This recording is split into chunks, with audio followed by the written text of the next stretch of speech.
Welcome back to my YouTube channel. फिर से हम लोग आ गए हैं हम पिछली वीडियो में जहाँ तक पढ़ाए थे उससे आगे को पढ़ाने के लिए। देखिए, पहले हम इस चैप्टर के द्विघात बहुपद नाम के इस चैप्टर में हमने फर्स्ट वीडियो अपलोड कर चुके हैं। उसमें हम लोग देखे थे कुछ बेसिक कॉन्सेप्ट्स इसके बारे में, कुछ क्वेश्चन भी सीखे थे हम लोग बनाने का। उससे आगे आज पढ़ेंगे।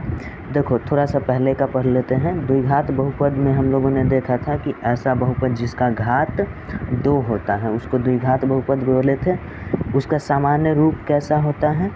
तो किसी भी द्विघात बहुपद का सामान्य रूप ax² plus bx plus c होता है, जहाँ a b c एक अचर संख्या होती है, ठीक है।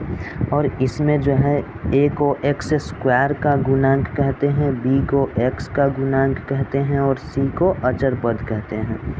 ऐसा हमने पिछली वीडियो में पढ़ चुके हैं, ठीक। उसके बाद देखो, द्विघात बहुपद का जो है पढ़े थे कि जो भी बहुपद है उसका जितना घात है उतना ही उसका 0 होता है, यानी उतना ही उसका मूल होता है, उसका शून्यक होता है।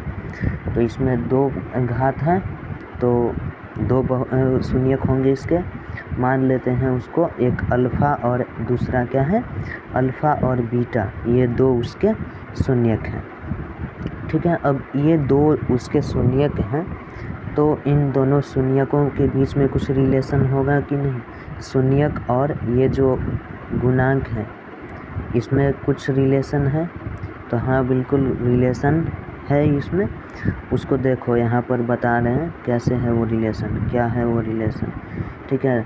पहली बात याद रखना कि अल्फ़ा प्लस बीटा जब करेंगे, यानी शून्यकों का योगफल जब निकालोगे, तो ये b/a करना है आपको और उसमें माइनस लगा देना है, ठीक है।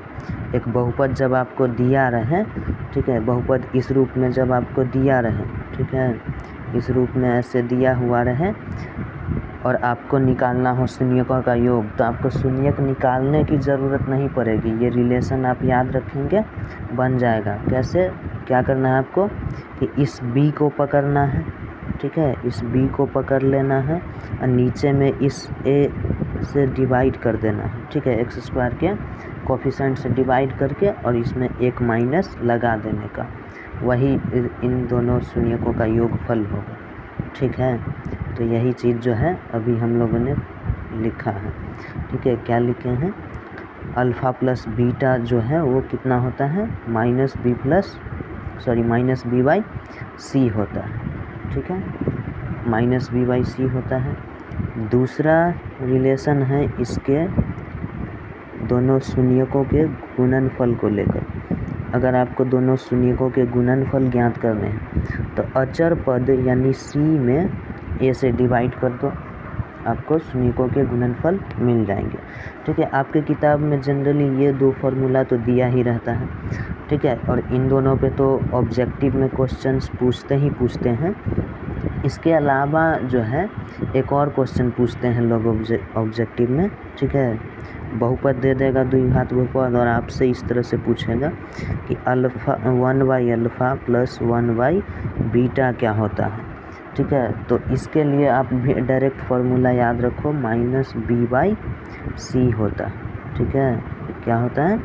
-b/c होता है। डायरेक्ट आप ऐसे ये वाला भी याद रखो।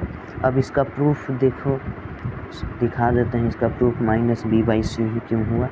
देखो, हम लोगों के पास क्वेश्चन क्या है, एक मिनट कलर चेंज कर लेते हैं थोड़ा, है ना, वाइट ले लेते हैं, ठीक है। अपने पास क्वेश्चन क्या है कि 1/अल्फ़ा प्लस 1/बीटा जो है ये अपने को निकालना है। तो देखो, हम लोग क्या करते हैं कि 1/अल्फ़ा तो है ही, ठीक है, 1/अल्फ़ा प्लस 1/बीटा है। ये यहाँ पर हम लोग क्या करते हैं कि इस अल्फ़ा और इस बीटा का हम लोग एलसीएम ले लेते हैं। तो एलसीएम लोगे तो अल्फ़ा इंटू बीटा हो जाएगा, है ना, अल्फ़ा बीटा हो जाएगा इसका एलसीएम। फिर यहाँ से अल्फ़ा तो कैंसिल हो जाएगा तो बीटा से मल्टीप्लाई होगा ये, प्लस ये अल्फ़ा हो जाएगा। तो यहाँ पर देखो ऊपर में हमें क्या मिल रहा है, अल्फ़ा प्लस बीटा मिल रहा है तो अल्फ़ा प्लस बीटा का फॉर्मूला हम लोगों ने क्या पढ़ा है, माइनस बी बाई ए पढ़ा है, divided by alpha into beta है। तो अल्फ़ा इंटू बीटा का फॉर्मूला हम लोगों ने पढ़ा है सी बाई ए होता है। तो ये ए और ए कैंसिल हो गया और अपने पास बच जाता है कौन, माइनस बी बटा सी। तो इतना करके निकालने से बेहतर है हम लोग डायरेक्ट ये वाला फॉर्मूला ही याद रखें कि डायरेक्ट हम लोग फार्मूला याद रखेंगे कि 1/, अल्फ़ा, ठीक है, बीटा लिख दिया, ठीक है, 1/, alpha plus 1/, beta equal to minus B by C होता है। ये डायरेक्ट हम लोग ऑब्जेक्टिव के लिए याद रखेंगे, ठीक है। हाँ, ये 2 नंबर के लिए अगर पूछ दे एग्ज़ाम में तो इस तरह से प्रोसेस वाइज हम लोग बनाएंगे, जैसा इसको प्रूव किया है वैसे ही एग्ज़ाम में बनाने के लिए अगर पूछ कह दे 2 नंबर के लिए तब ऐसा करें, ठीक है। जैसे कि मान लो कि कोई क्वेश्चन है अपने पास, ठीक है, एक क्वेश्चन ले लेते हैं कोई भी, अगले स्लाइड पे यहाँ पर एक क्वेश्चन ले लिए, मान जैसे कह दिए हम x square minus 2x minus 8, ठीक है। अब इसमें हमसे कह दे 2 मार्क्स के लिए कह दे कि तुम जो हो क्या करो ना कि 1/, अल्फ़ा प्लस, ठीक है, 1 मिनट यहाँ पर कॉमा दे देते हैं थोड़ा ठीक से, ठीक है, वो -8, ठीक है।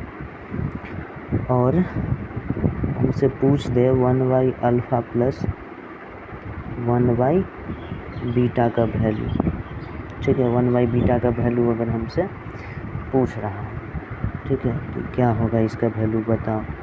तो इसके लिए हम लोग सॉल्यूशन में क्या करेंगे,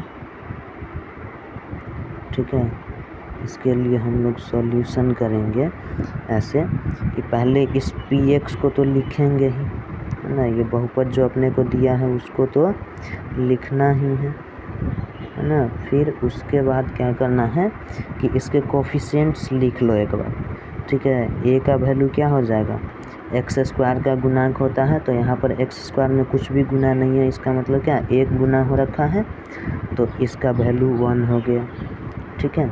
फिर b का वैल्यू देखो, b जो है b की जगह पर क्या है, b होता है x का कोफिशिएंट, यानी x में किसका गुना हो रखा है, -2 का, तो ये -2 हो जाएगा, ठीक है। और c की जगह पर ध्यान दो कि वहाँ पर +c होता था, तो यहाँ पर c की जगह -8 है ना, तो ये -8 लिख लिए ऐसे, ठीक है। अब इसके बाद हम लोग करेंगे, ठीक है, ठीक है, अब या इसीलिए, ठीक है, अब न लिख करके आप इसलिए का भी सिंबल दे सकते हैं। और फिर इसके बाद लिखेंगे इसको ऐसे 1/, alpha plus 1/, beta equal to, LCM लेंगे तो अल्फ़ा इंटू बीटा, और यहाँ पर बीटा प्लस अल्फ़ा हो जाएगा, है ना, यहाँ पर हो जाएगा बीटा प्लस अल्फ़ा। फिर इसके बाद क्या करेंगे हम लोग, फार्मूला लिख देंगे, अल्फ़ा प्लस बीटा का फार्मूला क्या होता है, -b बाई ए होता है, और अल्फ़ा इंटू बीटा का c बाई ए होता है, ए कैंसिल हो जाएगा, अपने पास बचेगा कौन, -b बाई सी बचेगा, तो यहाँ पर हम लोग रख देंगे -b बाई सी। तो देखो -b बाई सी आ रहा है ना, तो हम लोग देखते हैं कि इससे पहले हम लोग b का वैल्यू कितना है अपने पास, -2 है b का वैल्यू, है ना, b का वैल्यू अपने पास कितना है, -2, और एक माइनस तो पहले से ही है ना, एक माइनस यहाँ पर पहले से है, और b का वैल्यू अपने को -2 रखना है, तो रख दिए, ठीक है। और c का वैल्यू देखो क्या आ रहा है, c का वैल्यू अपने पास ये -8 आ रहा है, ठीक है, तो c का वैल्यू -8 रख दो, -8, एक मिनट, माइनस छोटा नीचे हो गया है, -8, ठीक है। इसके बाद देखो क्या करेंगे, ये जो है यहाँ पर ध्यान दो, माइनस और माइनस ये वाला तो कैंसिल हो जाएगा, ठीक है। तो ऊपर में अपने को बच गया क्या, -2 डिवाइडेड बाई 8, तो ये 2 के 1 टाइम और ये 2 के 4 टाइम, तो -1/4 आ जाएगा इसका आंसर, है ना। ऐसे आया इसका आंसर। जब 2 मार्क्स के लिए बनाने के बोला था तब ऐसे हमने किया, बनाया इसको, ठीक है। अगर इसी क्वेश्चन को हम शॉर्ट में, एकदम शॉर्ट में बनाते, ऑब्जेक्टिव में रहता यही क्वेश्चन, जैसे अपने पास क्वेश्चन क्या था, x² - 2x - 8 था। इसी को अगर हमसे ऑब्जेक्टिव में पूछा होता इसने कि 1/अल्फ़ा प्लस 1/बीटा का वैल्यू बताओ कितना होगा, तो हम लोग डायरेक्ट कहते कि -b/c होता है, तो माइनस तो रहेगा ही और ये b है ना, तो माइनस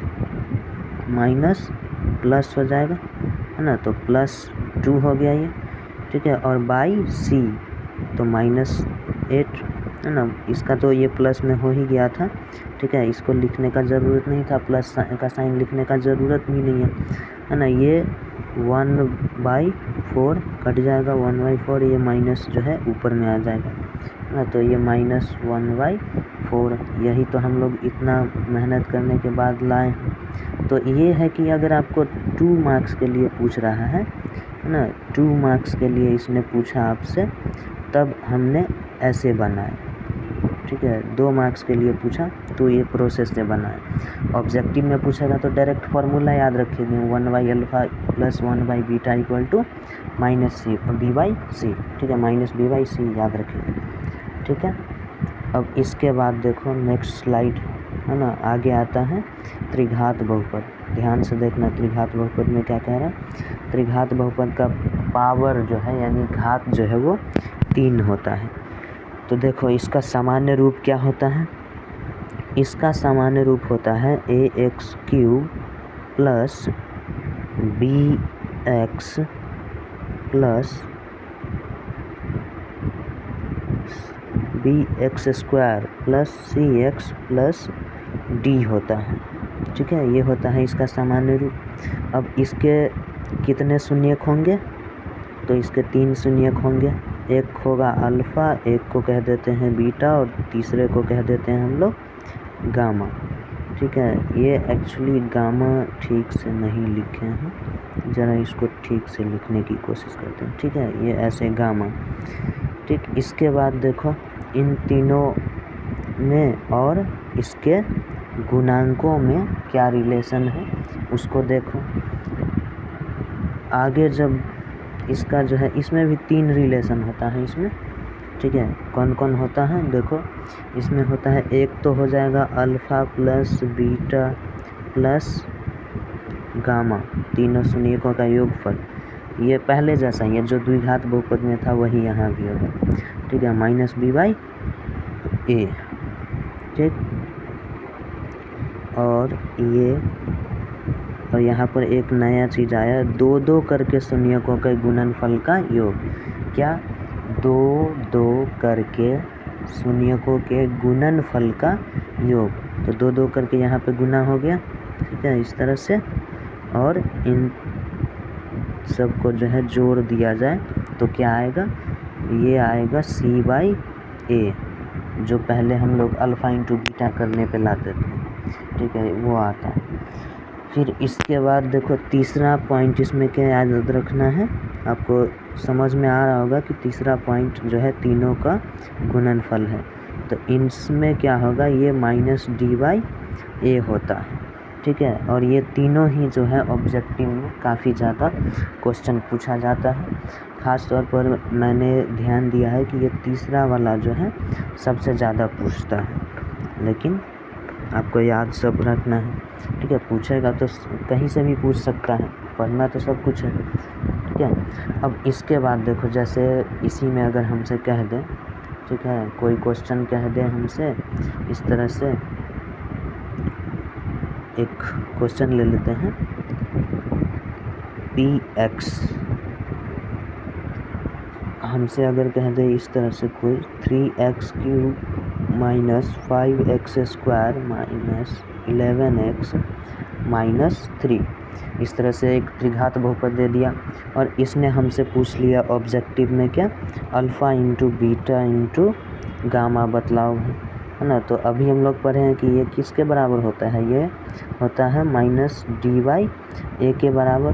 डी कौन है, अचर पद ये है, तो माइनस में तो ये ऑलरेडी है ये, तो माइनस माइनस क्या हो जाएगा, प्लस हो जाएगा 3, और बाई ए होता है, तो ए कौन है, ये एक्स क्यूब का गुणांक, तो 3 यानी 3/3 कितना हो जाएगा, 1 हो गया। ठीक है, तो इसके गुणन इसके जो शून्यक हैं, इसके गुणनफल जो है वो एक आवेंगे। ठीक है, तो ऐसे जो है बनाएंगे इसको। ठीक है, याद रहेगा तो ये वाला क्वेश्चन जो है ऑब्जेक्टिव का ये सब क्वेश्चन बन जाएगा। ठीक है, अब इसके बाद देखो हम लोग आगे बढ़ते हैं, और आगे कहता है अपने को, हम लोग चलो एक्सरसाइज में पहुंचते हैं। ठीक है, एनसीईआरटी के एक्सरसाइज अब बनाते हैं कुछ। ठीक है, एनसीईआरटी ना एक्सरसाइज, कौन सा, एक्सरसाइज 2.2 बनाएंगे हम लोग, क्योंकि एक्सरसाइज 2.1 में तो ग्राफ है ना, उस ग्राफ में जो है क्या है कि आपको 2.1 में कुछ इस तरह से ग्राफ दिखाया होगा। ठीक है, ऐसे ऐसे करके दिखाया होगा। ठीक है, तो ये बात ध्यान में रखना कि एक्स एक्सिस को इस ग्राफ ने जितनी बार टच किया है ना, ध्यान से देखो, एक बार यहाँ टच किया इसने, एक बार यहाँ टच किया, फिर एक बार यहाँ कर रहा है, एक बार यहाँ कर रहा है, एक बार यहाँ कर रहा है। तो इसका मतलब क्या है कि एक्स एक्सिस को ये जितनी बार टच कर रहा है, कट कर रहा है, उतना ही इस बहुपद का शून्यक है। ये जो लाइन ऐसे गुजर रहा है ना, ये एक बहुपद का ग्राफ है। ठीक है, ये एक बहुपद का ग्राफ है, और आपसे उसमें पूछा है कि इसमें कितने शून्यक होंगे, तो इसमें क्या जगह कट गया है, 1 जगह, 2 जगह, 3 जगह, 4 जगह और 5 जगह। ठीक है, तो इसके शून्यकों की संख्या कितनी हो गई, 5 हो गई। ठीक है, इस तरह से जो है आपको एक्सरसाइज 2.1 में पूछा था। ठीक है, तो इसका तो जवाब आप आसानी से दे देंगे। ठीक है, अब देखो एक्सरसाइज 2.2 में कुछ क्वेश्चंस दिए हैं उसने। ठीक है, क्वेश्चंस दिए हैं क्या कि बहुपद आपको दे रखा है और आपसे कहा है शून्यक ज्ञात करने के लिए, और शून्यकों को ज्ञात करने के साथ साथ ही आपसे ये भी कहा है कि शून्यकों और उसके गुणांकों, बहुपद के जो चर पद हैं, यानी एक्स वाला टर्म या जो भी वेरिएबल टर्म है, उसके गुणांकों के बीच रिलेशन को भी जांच करने को कहा है। ठीक है, जो रिलेशन हम लोग पढ़े अल्फ़ा प्लस बीटा और अल्फ़ा इंटू बीटा जो पढ़े हैं, उसी को चेक करना है हमें। ठीक है, तो इसमें जो है पहला क्वेश्चन जो कह रहा है, ये क्वेश्चन हालांकि हम लोग अभी देखे हैं। ठीक है, यही क्वेश्चन अभी देखे हैं थोड़ी देर पहले, है ना। इसका शून्यक अगर हमको ज्ञात करना है, ठीक है, ये 1 का पहला है। ठीक है, 1 का पहला, इसका शून्यक ज्ञात करना है हमें, तो इसके लिए क्या करते हैं, किसी का भी शून्यक ज्ञात करना हो तो उसको हम 0 के बराबर कर देते हैं। ठीक है, शून्यक कहने का मतलब है कि x का वो वैल्यू जिसको इस बहुपद में डालने पर, x की जगह डालने पर, और फिर उसके बाद पूरा सॉल्व करने के बाद 0 आ जाए। ठीक है, तो उसी को शून्यक कहते हैं। ठीक है, तो इसके लिए हम लोग इसको 0 के बराबर कर देंगे। ठीक है, x square minus 2x minus 8 equal to 0 हो गया सॉल्यूशन में। ठीक है, अब इसके बाद देखो क्या कहता है, इसके बाद हम लोग क्या करेंगे इसका कि गुणनखंडन विधि से इसका हम लोग निकाल के दिखाते हैं। गुणनखंडन विधि से निकालते हैं तो मिड टर्म का फैक्टराइज करते हैं। ठीक है, मिड टर्म को जो है 2 पार्ट में तोड़ते हैं। ठीक है, और इससे पहले क्या करते हैं ना, इससे पहले हम लोग क्या करते हैं, ध्यान से देखना कि ये एक्स स्क्वायर का जो गुणांक है, गुणांक क्या है इसका 1, और इसको c को गुना करके लिख लेते हैं, है ना। मन ही मन या रफ में आप मन ही मन इसको देख सकते हैं कि गुना करोगे तो कितना आएगा, -8 आवेगा, है ना। तो आपको इस बीच वाले टर्म को भी 2 पार्ट में तोड़ना है, जिसको गुना करने पे 8 आ जाए। ठीक है, जिसको गुना करने पे -8 आ जाए, और जोड़ने पे कितना आ जाए, जोड़ने या घटाने पे ये -2x आना चाहिए। ठीक है, तो ऐसा करना है हमें। ठीक है, ये बात ध्यान में रखना है आपको। ठीक, देखो तो इसको गुना करने पर इसके गुणांक और इसको गुना करने पर अपने को मिलेगा -8x²। ठीक है, तो इस 2 का हम लोग क्या करते हैं, 8 का क्या करते हैं, इसको 2 पार्ट में तोड़ते हैं। ठीक है, 2 पार्ट में अगर तोड़ोगे तो इसको हम 4 और 2 में तोड़ते हैं। ठीक है, 4 और 2 में तोड़ दिए अगर, तो इसको गुना करोगे तो 8 हो जाएगा ना। 8 आ रहा है, माइनस को फ़िलहाल के लिए भूल जाओ। ठीक है, 8 आ रहा है।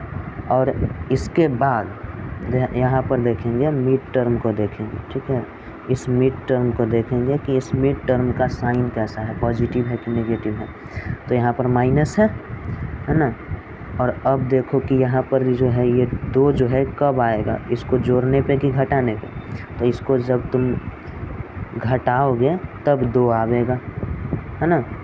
तो घटाने पर अगर ये बीच वाला टर्म आ रहा है तो आपको बड़ा वाला जो है ना उसको यहाँ जो साइन है वो देंगे। तो यहाँ तो माइनस साइन है तो बड़े को माइनस साइन दे दिया। ठीक है, और छोटे को इसका उल्टा यानी प्लस साइन मिलेगा। तो अब हो गया। ठीक है, x तो इस सब दोनों को मिलेगा ही। तो देखो गुना करने में -8x² हो जाएगा और इसको जो है घटाओगे तो ये जो है -2x भी आ जाएगा। ठीक, तो इसको अब लिख लेते हैं थोड़ा अच्छे से। ठीक है, देखो ये क्या कह रहा है।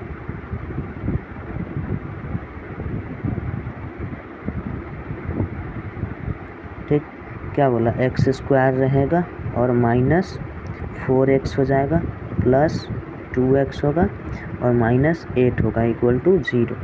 ठीक है, इसके बाद देखो इसमें दोनों में देखो कॉमन है कुछ, तो है ये है x कॉमन है। x यहाँ से निकाल लोगे तो यहाँ x बचेगा, यहाँ पर -4 बचेगा, यहाँ प्लस इस दोनों में क्या है कॉमन, 2 है ना। 2 को बाहर निकाल लिए तो x बचेगा और इसमें से 2 को 8 में से 2 निकाल लिए तो 4 बचेगा, है ना। ठीक, इसके बाद ये =0। ठीक, अब देखो अब ये चीज़ बहुत लोगों को हो सकता है कि ये बात समझ में ना आया हो कि हमने ऐसे इसको गुणनखंड कैसे ले लिया। तो देखो इसको गुणनखंड में लेने का तरीका क्या है, यहाँ पर ध्यान से देखना इसको। ये जो हम इन दोनों टर्म में देखे कॉमन क्या है, तो दोनों में x कॉमन दिखाई दे रहा था तो x को बाहर हमने लिख लिया, बाहर निकाल के। ठीक है, उसके बाद ब्रैकेट दे दिया। ब्रैकेट देने के बाद हम लोग क्या करते हैं कि जहाँ से इसको निकाले हैं ना, इसमें से निकाले थे, है ना। तो इस टर्म में हम जिसको बाहर निकाले हैं उससे डिवाइड कर दें। तो ये x² है, एक x कट जाएगा यहाँ से, तो इसको बचा क्या, एक x बच गया, तो वो x हमने यहाँ लिख दिया। ठीक है, इसमें से भी हमने जो है -4x से भी x को बाहर निकाला है कि नहीं। यहाँ पर 1 मिनट पहले थोड़ा सा इसको इरेज कर लेते हैं। ठीक है, अब देखो इसके बाद देखो यहाँ -4x था, है ना। यहाँ इसमें जो है अब x से डिवाइड कर दो तो ये x कट जाएगा, बच गया कौन, -4। तो -4 हमने यहाँ लिख लिया। ठीक, तो इस तरह से हम लोग कॉमन निकालते हैं। अब दूसरे पार्ट में देखो, दूसरे पार्ट में हम लोगों ने क्या किया, यहाँ पर 2, इसके गुणनखंड में भी 2 है तो क्लियरली दिख ही रहा है, 8 के गुणनखंड में भी 2 है। ठीक है, तो यहाँ से 2 बाहर निकाल लिए तो इस 2x में 2 से भाग दोगे तो 2 कट जाएगा, x बचेगा, x लिख लिया हमने। ठीक है, इसके बाद देखो यहाँ पर इसमें क्या कर रहा है, ये -8 है, यहाँ से 2 बाहर निकाल लिए हैं तो 2 से डिवाइड करोगे तो 4 यानी -4 बचेगा, तो -4 लिख दिए हम लोगों ने यहाँ पर। ठीक है, तो इस तरह से जो है कॉमन लिया जाता है, गुणनखंड ऐसे करते हैं बहुपद का। ठीक है, उम्मीद करता हूँ जिनको ये नहीं आता था वो समझ पा रहे होंगे कि कैसे जो है गुणनखंड करना है। ठीक है, अब देखो एक चीज़ सिमिलर क्या है, जब गुणनखंड करोगे किसी भी बहुपद का तो उसमें जो है ये वाला टर्म है ना, जो कॉमन लिए हो ब्रैकेट के अंदर वाला जो टर्म है ना, वो जो है आपको कॉमन दिखाई देगा। ठीक है, x-4 यहाँ भी है, यहाँ भी x-4 है ना। आमतौर पे ये दिखना चाहिए, अगर ऐसा सेम चीज़ नहीं दिख रहा है ना ये, तो हो सकता है कि आपने कॉमन लेने में कहीं ना कहीं गलती कर दिया है, तो कॉमन बहुत ही सावधानी से ले, ठीक है। अब इसके बाद थोड़ा सा इसको मिटा देते हैं, साफ़ सुथरा कर लेते हैं, ठीक है। और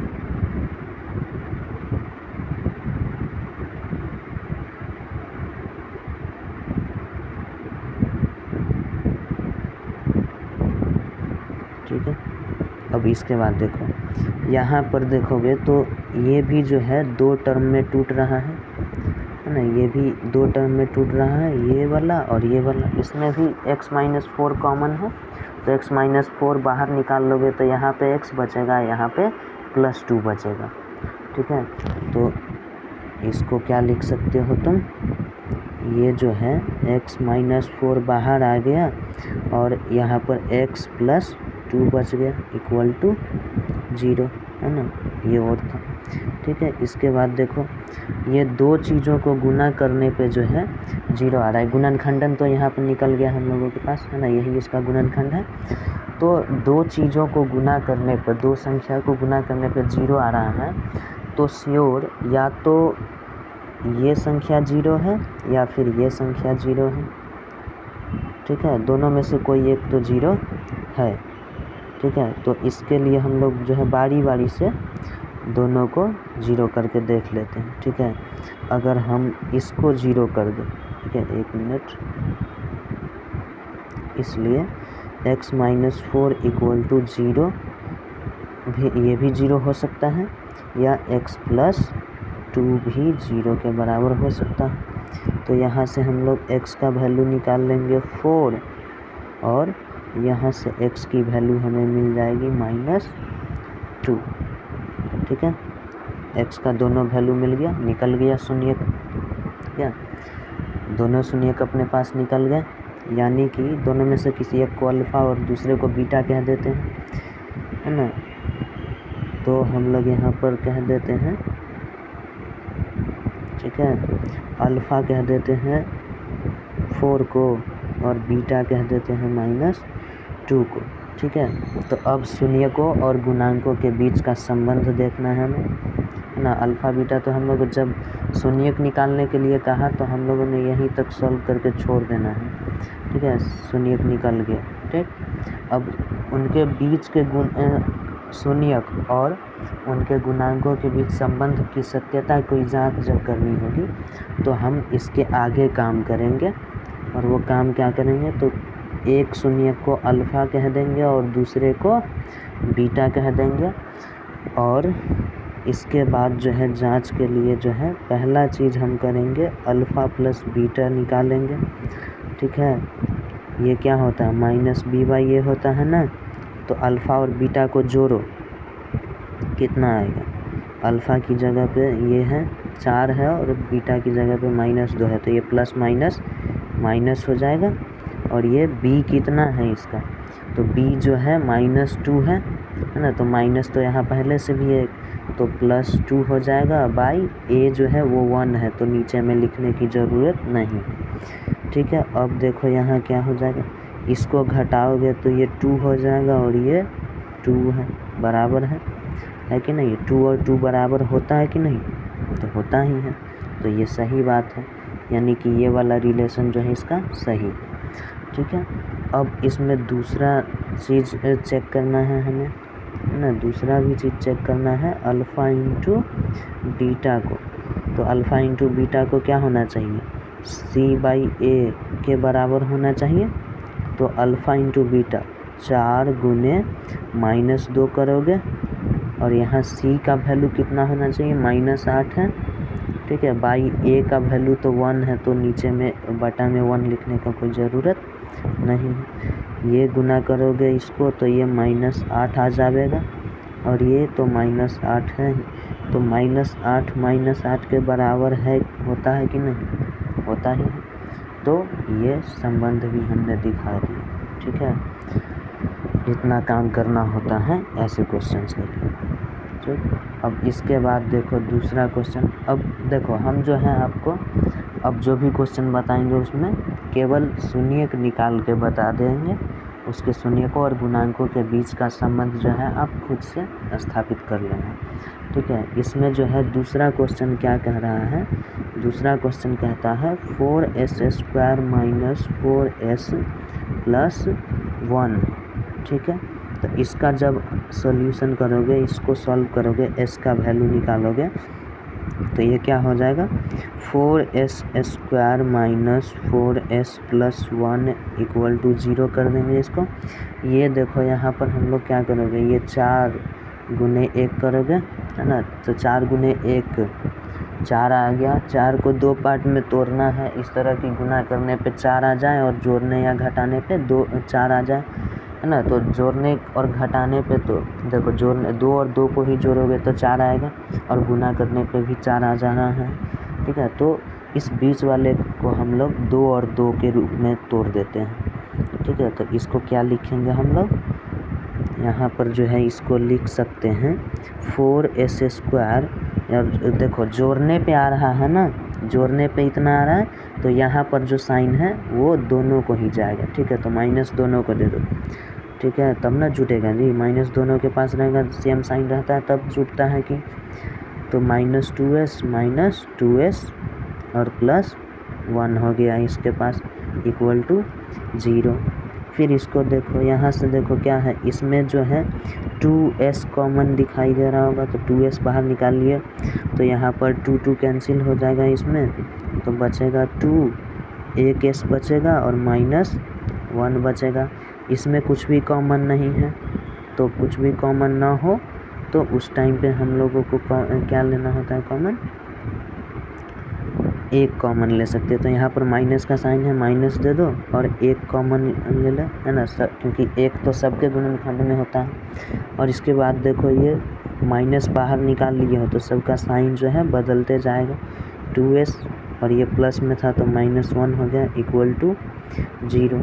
अब तुम ध्यान से देखोगे तो यहाँ पर ये 2s -1 और ये 2s -1 दिख रहा होगा, तो कॉमन कर लोगे इसको, तो यहाँ का 2s और यहाँ -1 ये बचेगा। ठीक है, तो जब इसको कॉमन लोगे तो तुम्हारे पास बचेगा 2s -1 into 2s -1 equal to 0। ठीक है, गुणनफल के रूप में है, 2 संख्या गुना में है और 0 आ रहा है वो गुणनफल, तो इसका मतलब है कि वो दोनों में से कोई एक 0 है ना। तो इसको भी 0 करके देख लेते हैं और दूसरे वाले को भी 0 करके देख लेते हैं कितना आता है। यहाँ से सॉल्व करोगे तो s की वैल्यू 1/2 मिल जाएगी तुमको। ठीक है, वो अलग बात है कि यहाँ पर दोनों ही शून्य के बराबर आया है, क्यों आया है बराबर, ये ऑब्जर्वेशन हम बाद में करेंगे, अगली वीडियो में इसके बारे में हम लोग पढ़ेंगे। ठीक है, फिर देखो थर्ड क्वेश्चन, इसमें जो है आधा ही हम बनाए हैं, s का वैल्यू निकाल के छोड़ दिए हैं, आप इसके शून्यकों और गुणांकों के बीच में संबंध स्थापित कर लेना खुद से। ठीक, आगे देखो अगला कहता है, आगे का पॉइंट है ये, आगे कह रहा है, एक दूसरा क्वेश्चन ले रहे हैं हम, है ना, आपको किताब में ये चौथा क्वेश्चन है। ठीक है, तीसरा हम छोड़ रहे हैं आपके लिए, बना लेना आप खुद से उसको। ठीक है, तीसरे में क्या था उसको देख लो, क्या है कह रहा है तीसरे में, इस तरह से 6s² माइनस 3 माइनस 7x है, तो इसको थोड़ा सा सीधा करके लिख लो ना, 6x² माइनस 7x माइनस 3, और इसके बाद ये 0 करके और सॉल्व करने आता है आपको, है ना, इसके बाद आप कर लोगे। ठीक, इतना कर लेने के इसको कर लेना है आपको खुद से। फोर्थ नंबर हम आपको बताते हैं। ठीक है, फोर्थ नंबर में क्या कह रहा है, फोर्थ में क्वेश्चन है कि 4u² प्लस 8u। ठीक है, बहुत बार इस तरह का भी क्वेश्चन आपको दे सकता है ना, कि अचर पद, ऐसे अगर ध्यान दोगे तो द्विघात बहुपद का सामान्य रूप क्या होता है, ax² plus bx plus c, ये अचर पद होता है इसमें, है ना। इस वाले क्वेश्चन में अचर पद है या नहीं है ना, तो ऐसे क्वेश्चन के लिए आप क्या करोगे, आपको ऐसे क्वेश्चन के लिए गुणनखंडन करने की कोई ज़रूरत नहीं होगी, क्योंकि और गुणनखंडन तो करेंगे ही, लेकिन मिड टर्म फैक्टराइज नहीं करेंगे, क्योंकि 2 टर्म है इसमें, बीच वाला टर्म कौन है पता ही नहीं, है ना, बीच में तो कोई टर्म है ही नहीं, तो इसके लिए डायरेक्ट कॉमन निकालते हैं। ठीक है, इसको जो है 4u² plus 8u equal to 0 है ना। अब डायरेक्ट कॉमन निकालो जो निकल सकता है, तो 4 दोनों में है, u भी दोनों में है, तो यहाँ से 4 निकल गया, यहाँ से एक u निकल गया, तो एक u बचा, प्लस यहाँ से 2 बचेगा और u तो बाहर जा चुका है ना ये। अब देखो यहाँ पर गुना के रूप में 2 संख्या है तुम्हारे पास, एक है 4u और दूसरा है u प्लस 2, गुणनफल 0 है, तो दोनों में से कोई तो 0 है ना। तो इसको क्या करोगे तुम, 4u भी हो सकता है कि 0 हो, है ना, या ऐसा भी हो सकता है कि u प्लस 2 जो है वो 0 हो, यही है ना, हाँ u प्लस 2 ही है, तो ये भी हो सकता है कि 0 हो। ठीक, तो देखो क्या कह रहा है, इसको दोनों को 0 के बराबर कर दिया। अब ये 0 कब होगा, जब u का वैल्यू यहाँ 0 हो, तभी तो 4 में गुना करके ये 0 बनेगा। ठीक, एक u का वैल्यू मिल गया और यहाँ से एक u का वैल्यू मिलेगा -2, तो यहाँ से दोनों शून्यक निकल गए इसके। ठीक है, दोनों शून्यक निकल गए हैं। ठीक, इसके बाद देखो 5th नंबर क्वेश्चन में कह रहा है, ये भी बहुत अच्छा क्वेश्चन है। 5th नंबर क्वेश्चन में जो है, जो x का कोफिशिएंट था ना उसको गायब कर दिया है इसने। 5th में क्या किया है, t² - 15 लिखा है ना। यहाँ जो ax² plus bx plus c होता है, तो यहाँ पर जो है इस वाले टर्म को गायब कर रखा है इसने, है ना। तो इसके लिए भी वही काम करेंगे हम लोग, है ना। डायरेक्ट जो है इसको 0 के बराबर करो और सॉल्व करो, है ना। इसको जो है हम लोग करेंगे तो ये t² माइनस 15 इक्वल टू 0 हो जाएगा। ठीक है, तो यहाँ से जो है t² इक्वल टू ये 15 हो जाएगा, है ना, और ये t² जो है स्क्वायर इधर जाएगा तो ये प्लस माइनस लग जाता है। ठीक है, स्क्वायर इधर आएगा तो प्लस माइनस लगेगा और ये √15 हो जाएगा। ठीक है, तो हमें ये प्लस माइनस कहने का मतलब क्या है, प्लस माइनस कहने का मतलब है कि t का एक वैल्यू प्लस √15 है और t का एक वैल्यू माइनस √15 है। ठीक है, तो दोनों संख्या हमें मिल गया यहाँ से। ठीक, अब देखो ऐसे क्वेश्चन में जो है जिसमें x का कोफिशिएंट ना हो, यहाँ पर माइनस ही रहेगा, प्लस रहेगा तो उसका सॉल्यूशन होगा ही नहीं। ठीक है, क्यों नहीं होगा, क्योंकि देखो अगर तुम अगले स्लाइड पे देखो, इसी क्वेश्चन को थोड़ा सा बदल करके t² प्लस अगर 15 अगर होता तो इसको 0 के बराबर करते तुम, t² इक्वल टू -15 होता। अब तुम खुद ही सोचो कि ये t कोई नंबर है ना, और इसका स्क्वायर करना है हमको। स्क्वायर करने के बाद कभी नेगेटिव संख्या आता है क्या, कभी नहीं है। किसी भी संख्या का स्क्वायर करोगे तो वो एक धनात्मक संख्या ही आता है, चाहे तुम किसी का भी कर लो। -2 का भी स्क्वायर करोगे तो 4 आएगा, 2 का भी स्क्वायर करोगे तो भी 4 आएगा। तो स्क्वायर में जो है माइनस का कोई फ़र्क नहीं पड़ता है, वो हमें स्क्वायर जो है हमेशा ही पॉजिटिव संख्या ही बनाता है। ठीक है, तो अब यहाँ पर इस स्टेटमेंट का कहने का मतलब हो जाता है कि किसी संख्या का स्क्वायर करने पे -15 आ रहा है, तो ये तो स्टेटमेंट ही गलत है। तो इसमें t का वैल्यू तुम कहाँ से ज्ञात करोगे, है ना।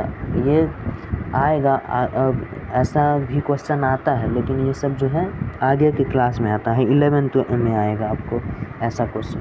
तो 11th में और भी चीज़ें पढ़नी है, वहाँ जब पढ़ोगे इसके बारे में तब वहाँ सीख जाओगे कि इसके रूट कैसे निकालते हैं। वहाँ पे इमेजिनरी नंबर का खेल होता है। ठीक है, इमेजिनरी नंबर वहाँ पे आ जाता है, कॉम्प्लेक्स नंबर ये सब आ जाता है।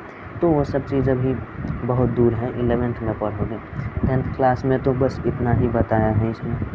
ठीक है, अब इसके बाद देखो एक और क्वेश्चन बता दे रहे हैं। ठीक है, इसमें छठा क्वेश्चन बता देते हैं। ठीक है, छठा क्वेश्चन क्या कहता है आपको, छठा में कह रहा है कि 3x² - x - 4 है। ठीक है। इसको सब सॉल्व करने जाएंगे तो क्या कहता है ये हो जाएगा कितना 3x² minus x minus 4 equal to 0 ना। ये हो जाएगा 4 तिहाई 12 गुना करके, तो 4 तिहाई 12 जो है गुना करके आ रहा है, तो 4 और 3 है ना, 12 को जो है